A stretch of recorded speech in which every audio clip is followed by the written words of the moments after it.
अहम खबर आपको देंगे। एफबीआर 85 अरब और 63 करोड़ रुपए की टैक्स वसूली में नाकाम नजर आ रहा है। टैक्स की अदम वसूली पर ऑडिटर जनरल पाकिस्तान की जानिब से इजहार तशवीश किया गया है। अहम अपडेट आपके सामने रख रहे हैं। आपको बता दें एफबीआर की जानिब से यह अहम खबर आ रही है और 2021 से 2022 और 2022 से 2023 का चार्जशुदा जो टैक्स है वो वसूल नहीं किया जा सका है।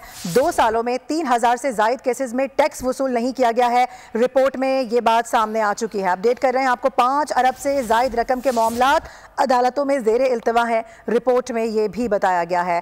अहम खबर आपको दे रहे हैं एफबीआर के हवाले से। 85 अरब के हवाले से आपको बता रहे हैं कि 85 अरब 63 करोड़ की टैक्स वसूली में नाकाम है और एफबीआर की इस हवाले से ये खबर सामने आ रही है कि एक रिपोर्ट में इंकशाफ किया गया है कि 5 अरब से जायद रकम के मामलात अदालतों में ज़ेरे इल्तवा हैं। उमर हयात खान हमें ज्वाइन कर रहे हैं, उनसे बात करेंगे। उमर, आगाह कीजिएगा इस हवाले से।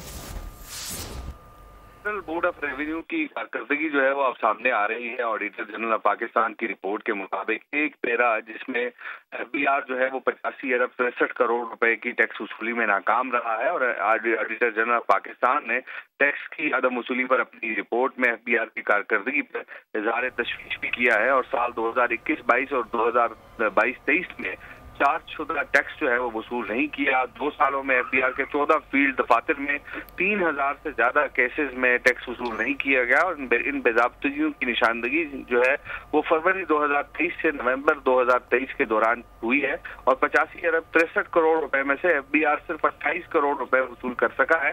5 अरब रुपए से ज्यादा की रकम के मामला जो है वो अदालतों में ज़ेर इल्तवा है। ऑडिटर जनरल पाकिस्तान ने टैक्स की रकम की रिकवरी में तेजी लाने की हिदायत की है। साल 2018-19 और साल 2019-20 में भी इसी तरह की बेजाब्तगियों की निशानदही जो है ऑडिटर जनरल ऑफ पाकिस्तान ने की थी।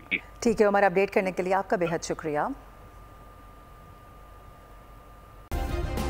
सब्सक्राइब करें और बेल दबाएं ताकि कोई खबर रह न जाए।